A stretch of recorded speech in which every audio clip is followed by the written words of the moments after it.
Las defensas.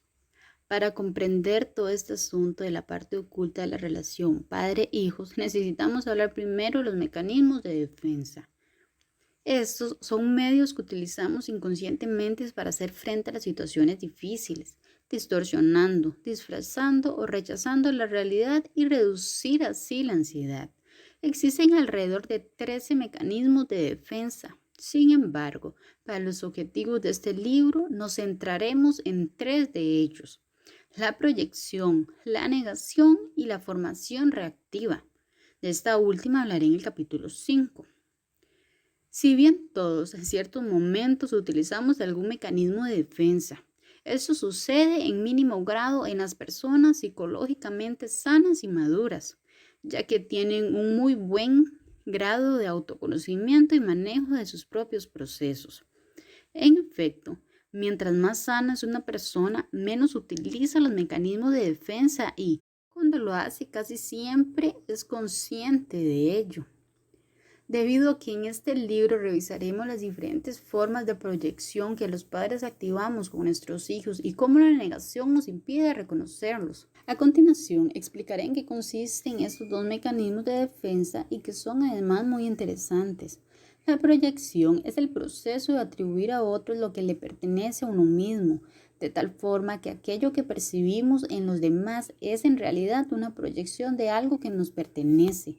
Puede ser un sentimiento, una carencia, una necesidad o un rasgo de nuestra personalidad. Si bien la proyección es un mecanismo que puede ser activado ante cualquier persona, en este libro trataremos específicamente la proyección en la relación con nuestros hijos. Pero, ¿es posible que exista una relación donde la proyección no ocurra? La respuesta es no.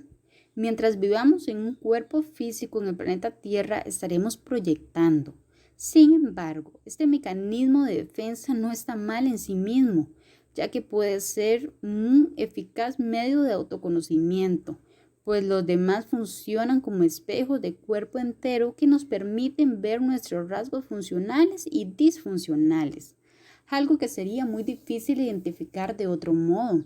Por eso, se dice que las personas que nos caen mal son una maravillosa fuente de información para detectar lo que no hemos solucionado dentro de nosotros mismos.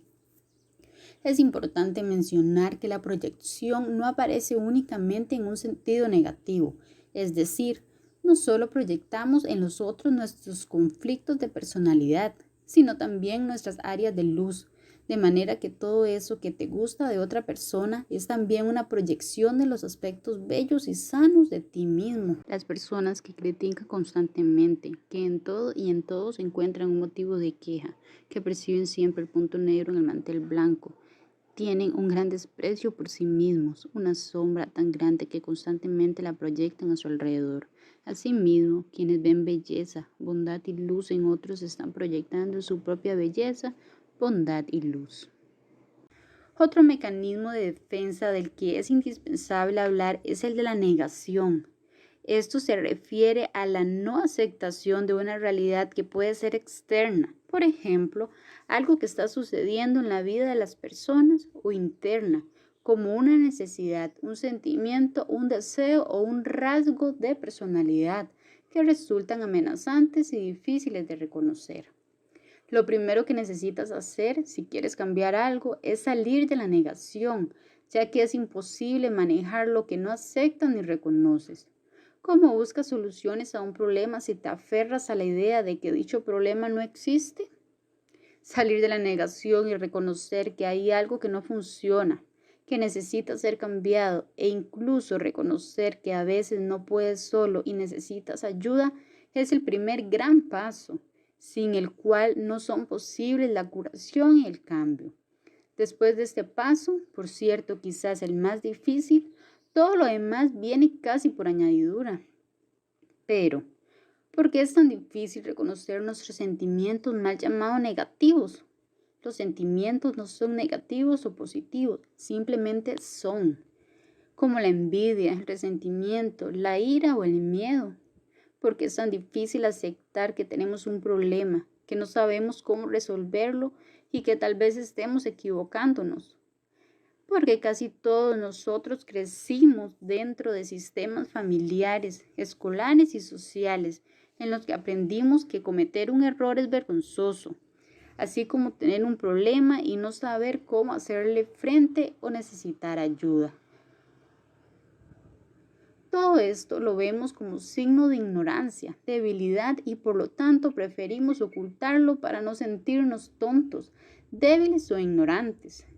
Esos sentimientos negativos que todos tenemos son tan mal vistos socialmente que aprendemos a reprimirlos, negarlos o distorsionarlos para ser aceptados por quienes nos rodean.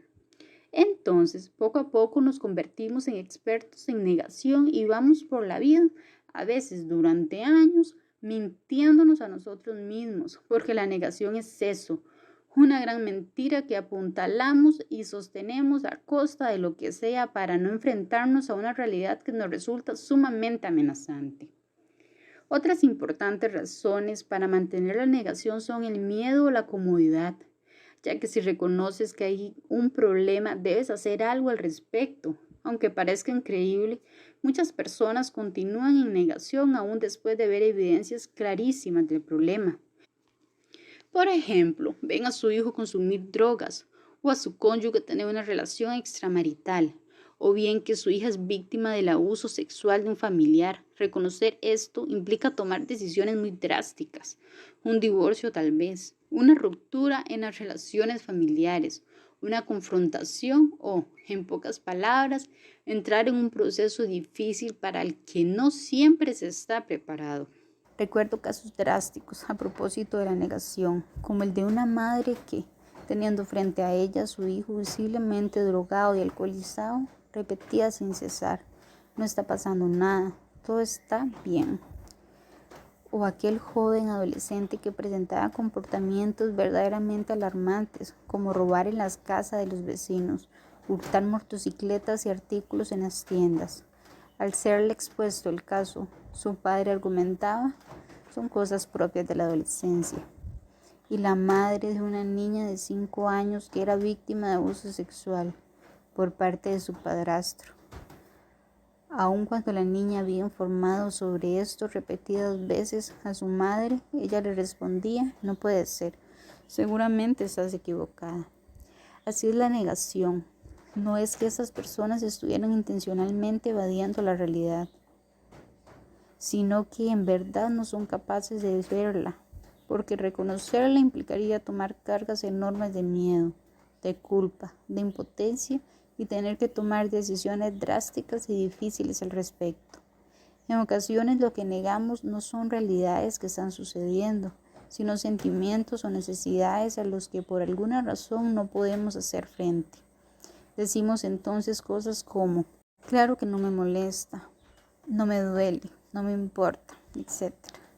Otra razón por la que nos aferramos tan fuertemente a la negación es que creemos que no ver un problema o un sentimiento significa que éste se va, desaparece.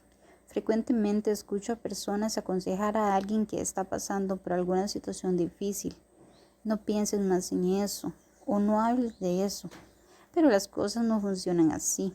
Volver la cara, no querer reconocer un sentimiento, un problema, una realidad, no significa que desaparezca. Al contrario, crecerá y echará raíces y se ramificará hasta que sea tan grande que resulte imposible no verlo. Entonces, solo hasta entonces, la solución o el cambio se harán inminentes, aunque tal vez serán más complicados y difíciles. Existen problemas que empezaron como pequeñas y débiles ramitas, y de tanto negarlos, de tanto no querer verlos, terminaron convirtiéndose en gigantescos árboles. Así pues, para seguir sosteniéndonos en la negación, hacemos cosas como justificar, evadir o descalificar la fuente que nos está informando sobre esa realidad que no queremos ver. Esa fuente puede ser una persona cercana, un libro, un conferenciante, un terapeuta, un médico o quienes descalificamos diciendo: no sirve, no es bueno, está loco, es un mentiroso, etc. Y para finalizar este capítulo quiero pedirte algo. Cuando te veas reflejado en alguna de las situaciones expuestas en este libro, no te recrimines ni te avergüences, pues no eres un monstruo por ello. Eres tan solo un ser humano como yo o cualquiera. Estás haciendo lo mejor que puedes. Intenta ser un buen padre de la mejor manera que conoces, porque detrás de cualquier cosa que haces y dices estás genuinamente buscando la felicidad y el amor, aunque paradójicamente lo que haces y dices con frecuencia te aleja de esas metas. Posiblemente te vea reflejado no solo en tu rol de padre, sino en tu rol de hijo dentro de la familia de origen, algo que resultará verdaderamente útil e interesante para comprender mejor tu propia historia. Después de haber revisado las facetas de la proyección y de la negación que manejamos con nuestros hijos, te presento en el último capítulo algunas herramientas útiles para que encuentres tus propias soluciones. Siempre he pensado que no tiene sentido darnos cuenta de algo si no encontramos los cómo que nos ayuden a resolverlo.